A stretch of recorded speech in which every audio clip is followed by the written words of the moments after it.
Hello, everyone. Welcome back to Move for a Movement. I have with me here today Mayta of Mayta Fusion Dance Company. Do I have that right?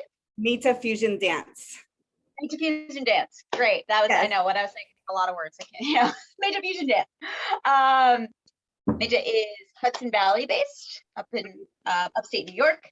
Does a lot of wonderful work in teaching and dance making, bringing many different dance forms together, and we will get all into that. So thank you so much for joining me today, Anna. Thank you so much. I'm so excited to be a part of your show, Catherine. It's a wonderful show. So much inspiration that you give to the world. And I appreciate that. Likewise to you, to your work. Yeah, so for those who are unaware, fusion dance, what is that like? What does it look like? What does it feel like? What are the kind of energetics in the space in teaching and dance making?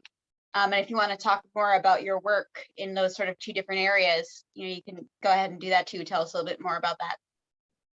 So fusion dance is a program that I've developed about 10 years ago, but it was developed in a way that organic. So in my teens and 20s, I'm in my 40s, in my 20s, I started studying different dance styles. And I grew up in Chile, and I'm also half Jewish, so I love kind of the cultural aspect of my life, growing up in Chile and being with American family. And so growing up bilingual. And so I had those two worlds in my mind, the Spanish and the English. And when I came back to the United States when I was 14 years old, I always was dancing. I always loved to dance. And when I was 8, I was like, either I wanted to be a dancer or an actress, and dancing just stayed with me. And within the years when I was 14, when I came back to the United States, I always loved cultures, and I love West African dance. I started studying West African dance in college years. So first I started with ballet and modern, right? So modern was my major studies for 8 years. And then in my 20s, early like 2021, I started doing West African, and I really enveloped it and really worked on understanding the culture and the history, and studied with a group of Senegalese dancers in Newburgh, New York, and in New Paltz, New York. And then as I got older, I really wanted to also envelop the idea of my Latin culture and my Spanish heart into my world of dance. And so flamenco was something that really enveloped and brought into and so I started dancing flamenco and studying it intensely, bringing it into my life. And then I also studied classical Indian, which is something that I always wanted to study because I always loved India. For some reason, I always wanted to go to India since I was 8. And then I've been to the countries. I went to Zimbabwe for 6 months. I've been to India for 3 months. I studied at an ashram in yoga to study yoga there. And in Zimbabwe, I taught dance and choreographed for the National Ballet of Zimbabwe for 6 months. I went to Spain for 2 weeks. That was not as much but I still went to all the countries that these dance forms come from. And as I got older, I figured that I'm not a professional flamenco dancer. You have to study it 20 years to be fully professional at the styles. And I thought I would merge them and come and bring them together, because my aim and my vision as an artist is to be world embracing, and to show the connectedness, and to show the diversity, and to show the diversity and unity within the diversity. So through dance, you can see the diversity, but you can see also the connectedness and the coming together. And so to showcase that connectedness and the idea of oneness to humanity through dance, and diversity as well, to respect diversity and respect the differences of all of us through dance, but with the idea of connectedness. So that, and then I teach it, and I would love to teach it because I love teaching my idea of world embracing to my students and my children and all my students of all ages. and to teach that awareness of multicultural, to be, as you said, what is the word that you mentioned before? I saw, to appreciate cultures through dance.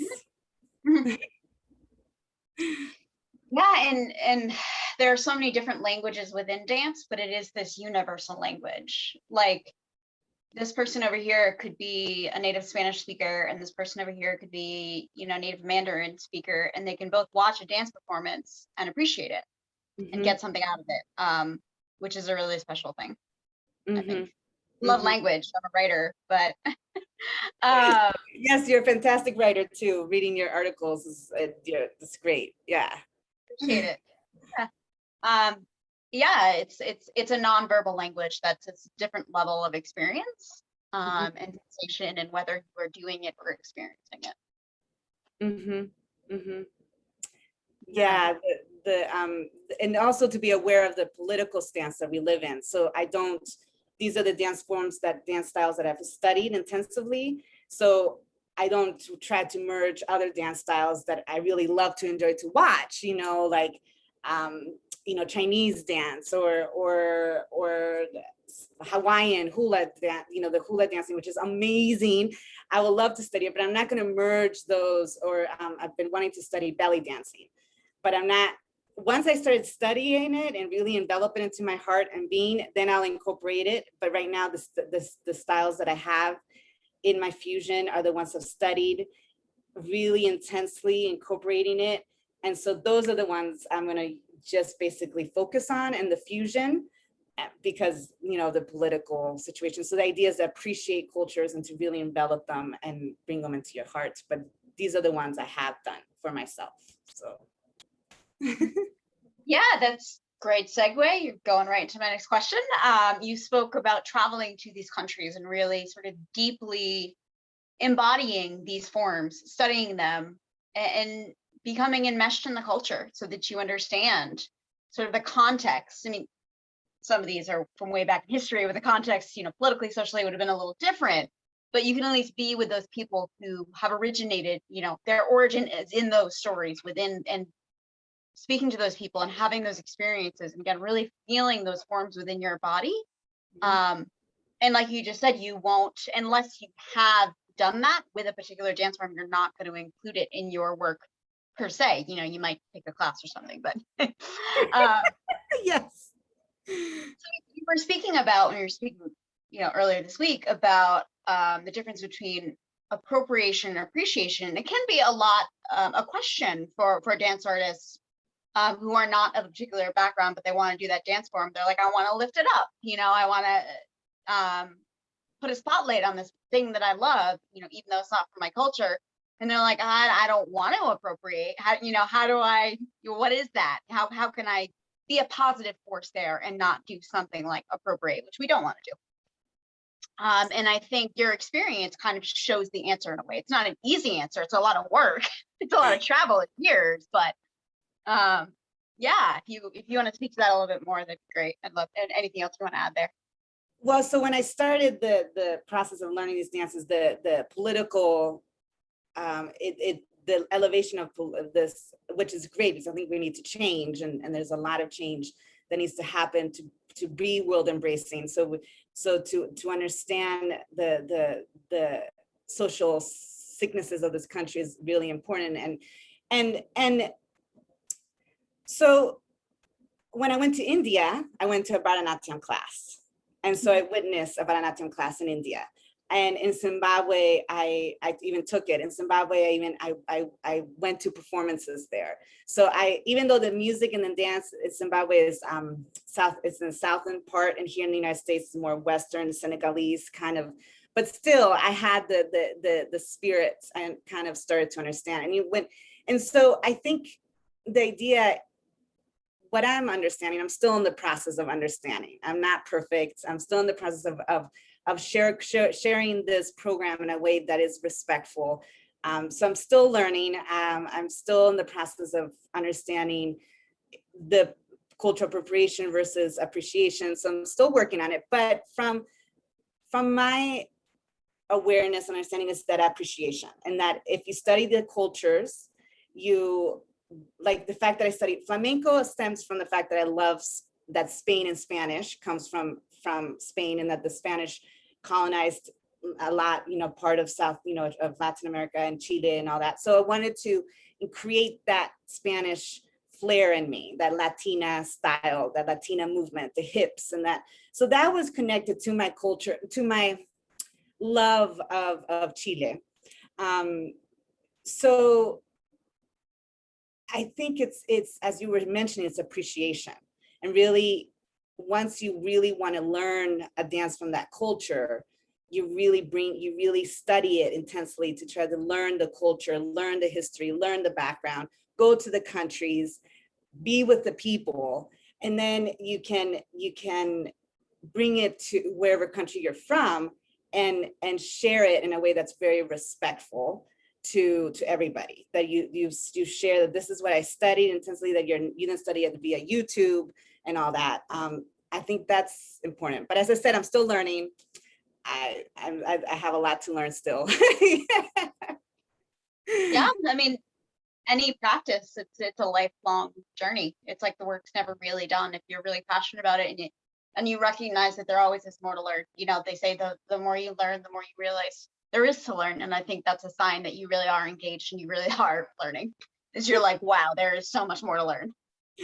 Yes, there is a lot to learn. And as I said, I'm still learning how to share this program, how to even create with this program, choreograph with the fusion idea, even to teach it. I'm still always working on new materials on how to teach it, because,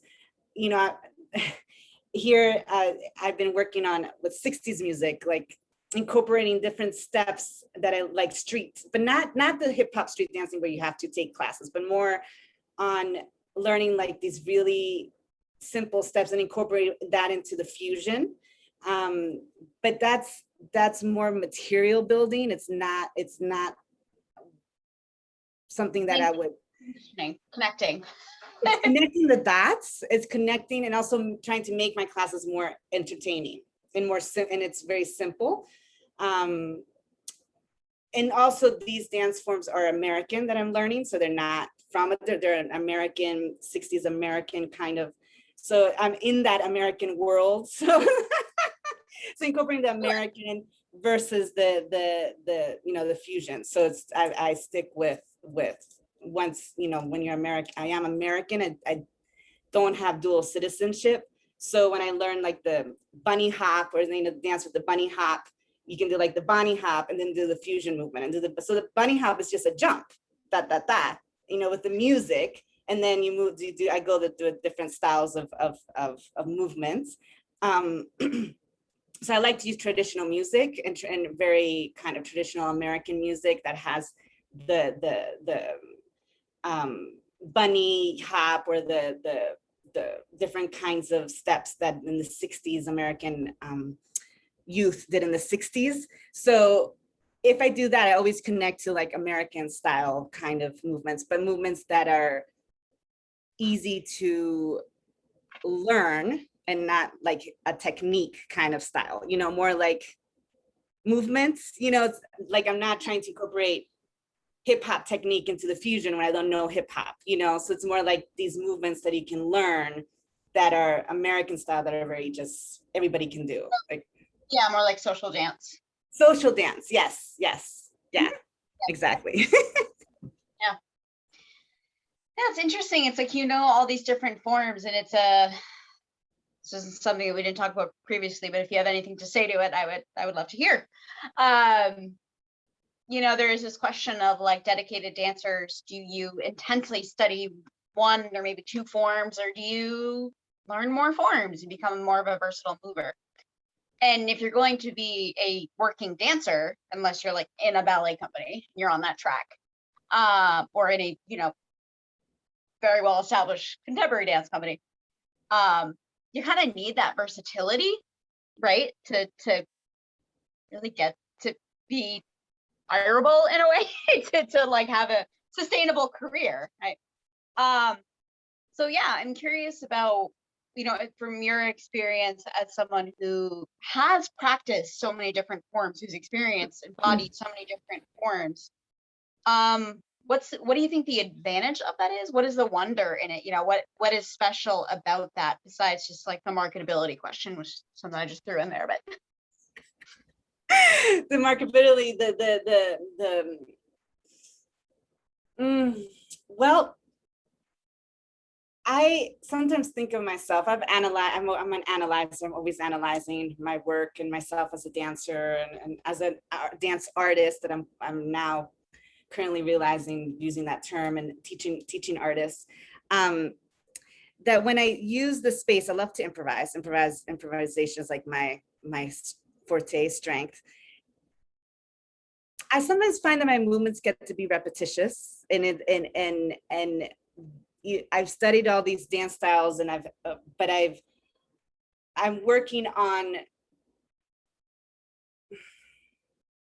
So when I improvise, like recently, I've been improvising to Carnatic classical music, and working on movements that are more Indian based. That's the studies that I've done with Indian dance. Because I've really worked hard on the flamenco aspect, worked at the flamenco festival one year, and really worked on that aspect of my technique or style. The West African too comes with the classical Indian. So and sometimes I find myself being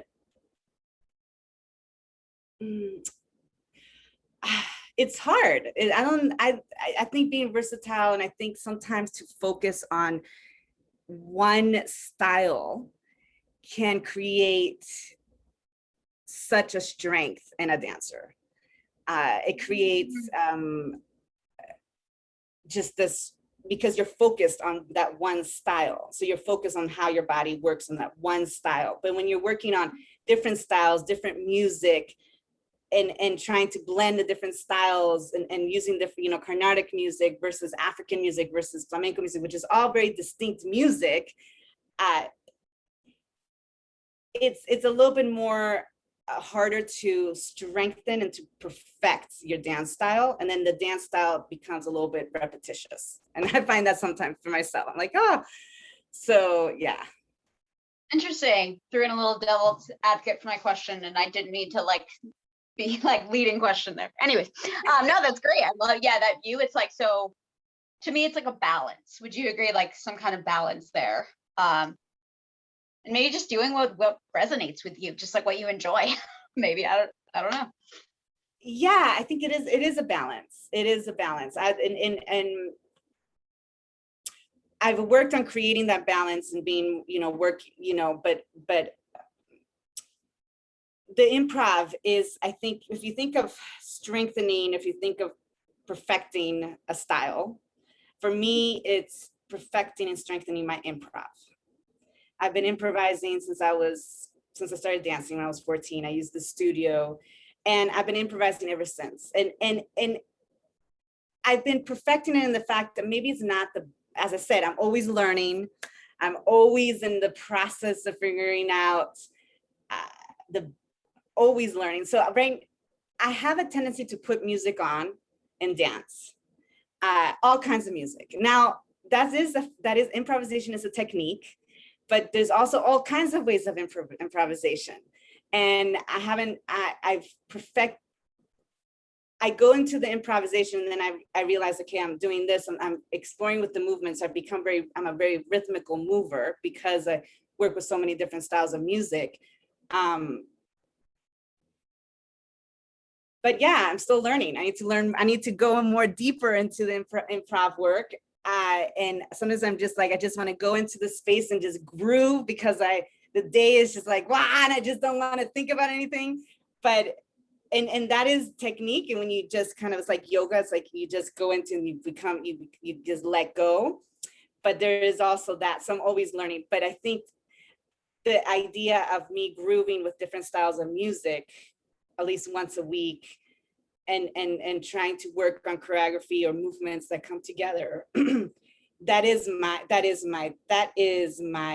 practice. And then within that, groove, or I tried to incorporate, I think, okay, fusion. So now I want to work on my fusion work, so I try to incorporate this step and that music and that music. And then, but sometimes I just put tons of music on and dance. So that's my practice. And that is what I'm strengthening the most, is my improvisation. Even though I'm not doing it, I think there's so many multiple ways of doing it, and I have to explore those ways. And I don't have the energy to do that. So lifelong practice, as we were talking about. Yeah. Do you think strengthening your improv, as that practice has grown for you, have you seen it impact your teaching and, choreographic work in fusion? It is a different way of looking, at choreography. And when I teach, I consider myself a director, and I've been working in Montessori schools for many years, and I'm going to work at a Montessori school this year, and we call ourselves guides. And I'm a dance guide. I'm a dance director when I'm in the studio with the students. And I mostly teach in public schools anyway, after school programs, public schools, daycare centers, YMCAs, Boys and Girls Clubs. So I've really been in those communities. So when I teach, I'm a director, and I teach mostly the art of dance. And when I teach fusion, I incorporate some combinations that are very, very simple, really, really simple to teach, really simple to do, with idea of the art of dance. So I mix and match, and I lead them, but also when I first started, it's been 18 years that I've been teaching, I was much more into the creative aspect, the art aspect. And now I'm trying to incorporate a little bit more of the steps and the steps of the fusion and but I also incorporate a lot of quotes and try to bring in an idea of humanity and an idea of world embracing with my students, and in my choreography. That's hard. It's a longer process because I use improvisation, so it takes me a long time to choreograph. So it's by feeling the music, seeing how this works, how that works, and then repeating. So it's a longer. Yeah. It's a common method that choreographers will use, especially with working with a group of dancers. There can be whole improv sections, or improvisation can give you fodder for the actual movement phrase work that becomes set. Because you see what works on your dancers, what looks, at least in contemporary dance, or more like contemporary ballet. Because that is what looks good on your dancers. Why would you do anything else? That's what feels organic to them. Mm-hmm. It's not the only way to go. I don't mean to make it sound like that, but it is an effective way. So it is a great tool, to use, and it can take a while, but I feel like that's dance making. It's 30 seconds of a completed work can take hours upon hours. Yeah, definitely. But there's so many different ways of creating and choreographing. There's no one way, and there's no wrong way. Everything is right in the art, in the artistic world, and the dance artistic world. So yeah. I was speaking with a wise artist once, and they really helped me to kind of refine how I think about the kind of the age old, what is good art? How do you define that? He's saying, does it elicit a response? That's the interesting question to me. Mm-hmm. And it's what happens when you do this, and what happens to your audience members? How do they receive it? In terms of meaning, you might have one meaning, they might find another, 20 different audience members come away with 20 different meanings. They came away with something. It was a response elicited. I love that. I think that's totally, and that is inspiring. I think that I use the word inspiring, but it's the same idea.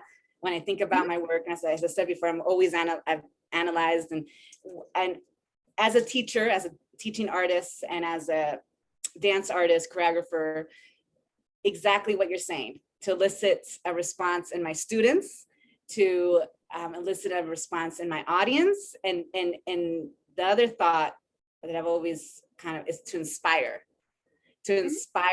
thoughts, or to really inspire something in their hearts. That's another word that I use for my own personal, and I think, yeah. I love it. You mentioned yoga. You are a yoga instructor, certified. You do teach yoga and practice. I am curious how that might be in conversation, if it's impacted your dance practice and vice versa, if at all. And yeah, if so, how? So I went to India and I went to an ashram to study yoga there, and it was amazing. In my class, in that ashram, it was very spiritual. So it was much more of these spiritual lectures that we had, and really a small amount of asanas and stretching. And so I started teaching yoga again during pandemic. I stopped for a while. I teach creative yoga to children with stories. I started teaching adults gentle yoga, and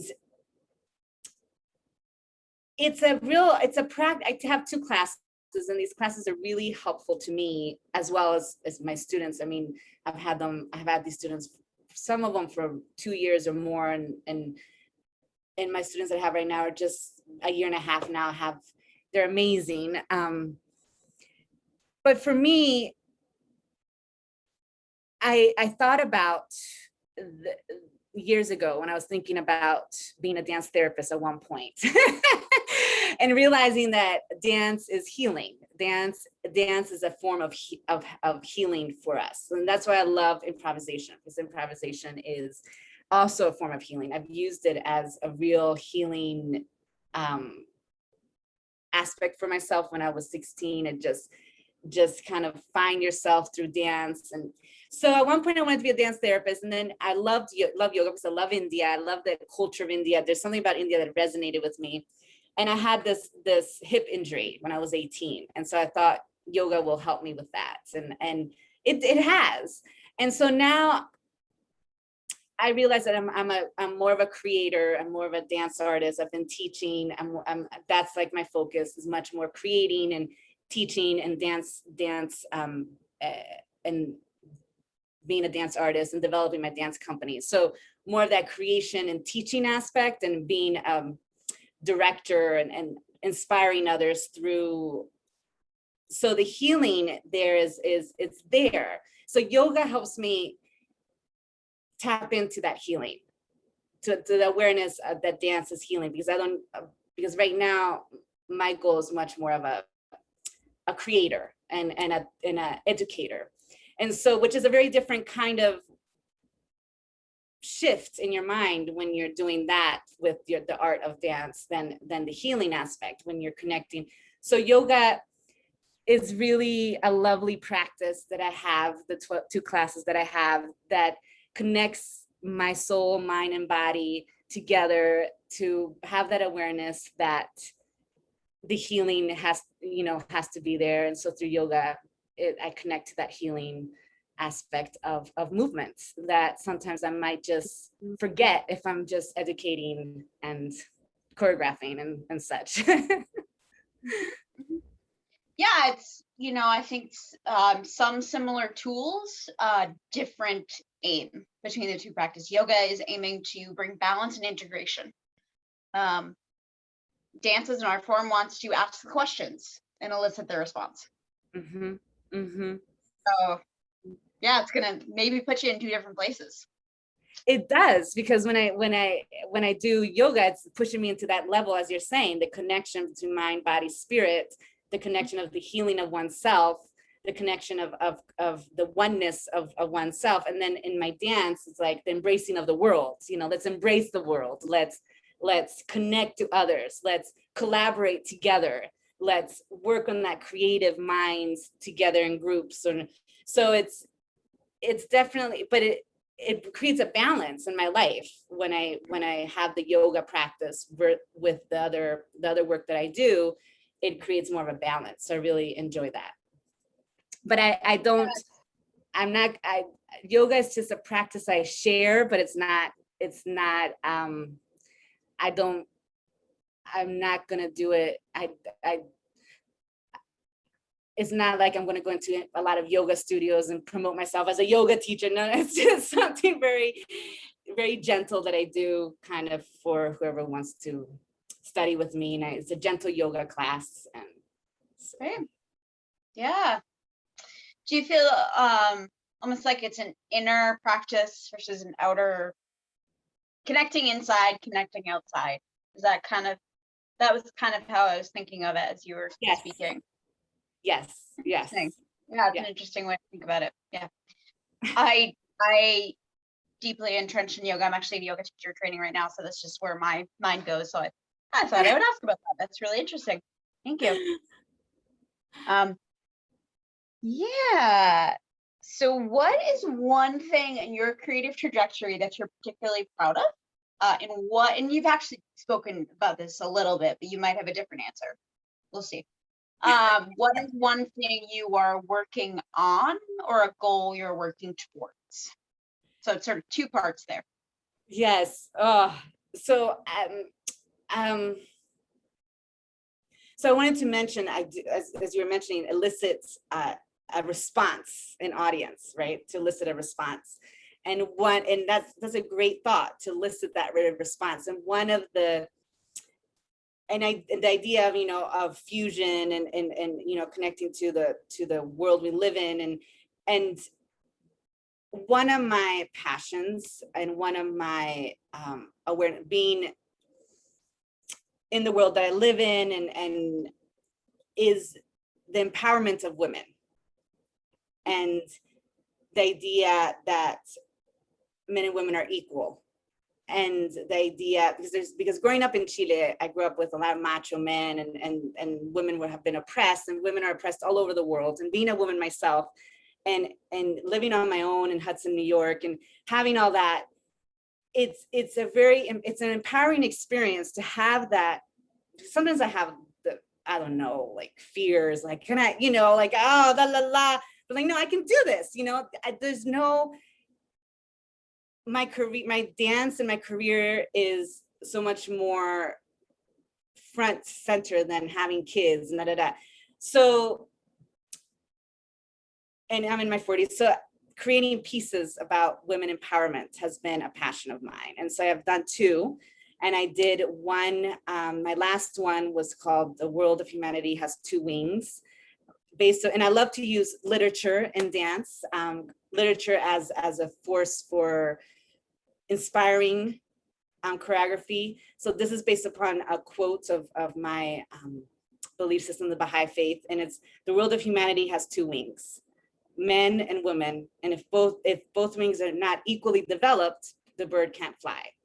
So the bird, I'm kind of butchering the quote, but it's the idea that the wings of the bird have to fly together, because if one wing is down and the one is up, it doesn't fly. So the idea with the men and women is the men and women have to be equal, like the wings of a bird, to be able to fly. So I choreographed that. That was, I think, one of my favorite aspects of pandemic, because I went to a residency and it was my first time I choreographed a 20-minute solo. So with a composer who composed music. So my goal, as I go into the road, as I keep going into this road as a dance artist, dance educator, is to work with more musicians and collaborate with others. And not really, I've been a solo artist for so many years, but I want to transition to being more of a group, work with more dancers and more musicians and visual artists.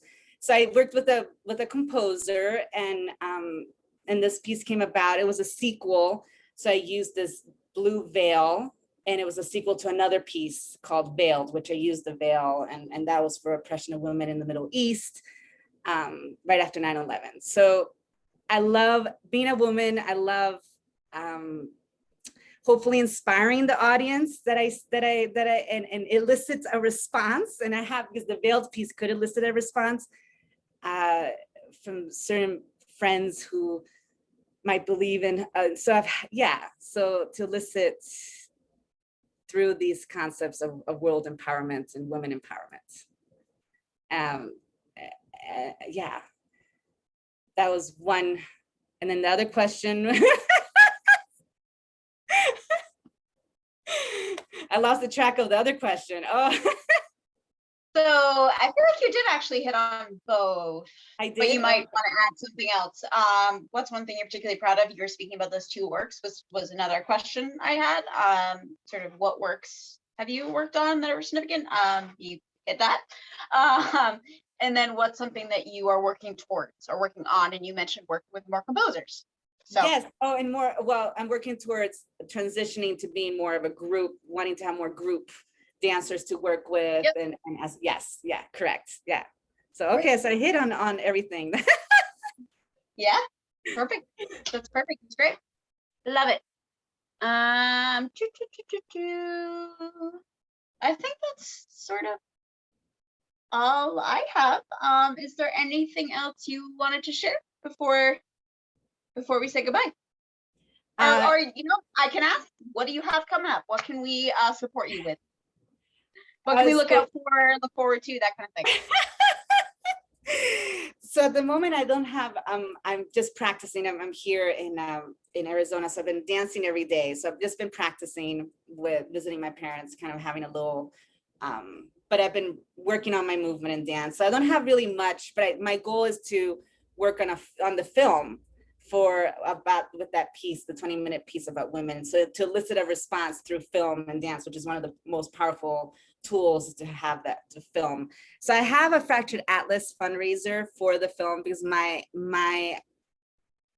another vision and idea is to pay the artists, to be able to pay who I'm working with. So this Fractured Atlas is right now geared towards the film to be able to pay the filmmaker.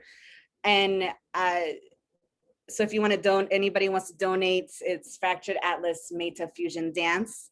I just created my first website after 10 years of figuring it out.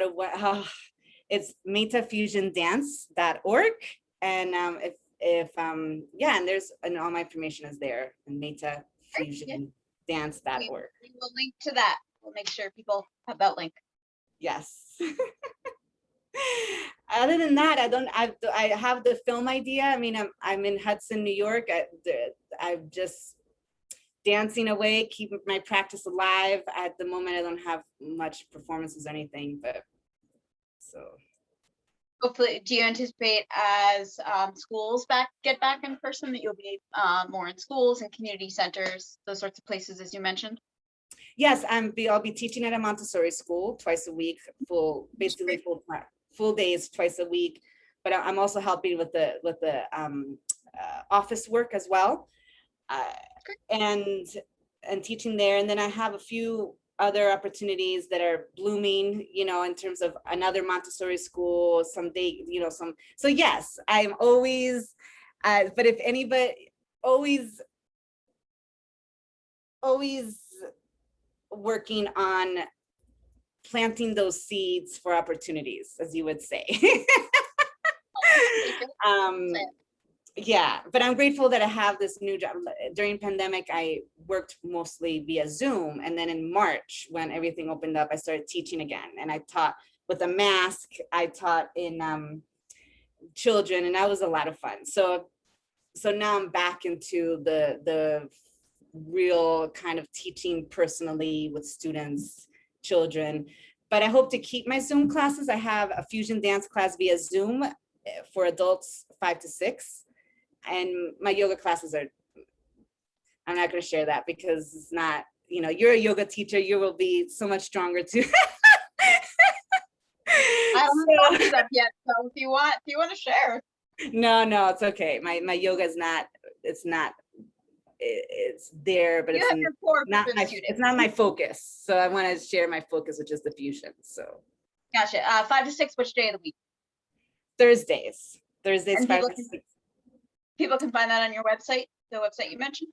Yes, the information is there, and I have my website is very simple. So if you want to sign up for my class, the first class is always tryout class.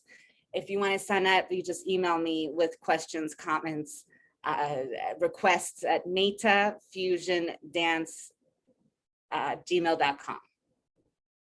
Okay. So it's very Great. kind of more of a personal way to approach my work than, well, it's just what works for me.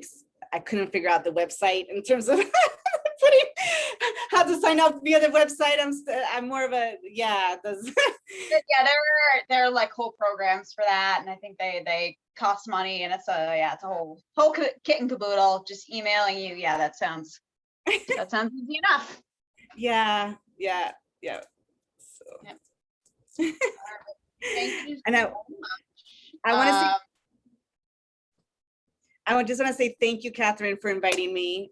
It was such a pleasure, such an honor to be part of your program and your YouTube show, and it's such an honor to be a part of it. I truly appreciate it. And I appreciate your time and sharing about your experiences.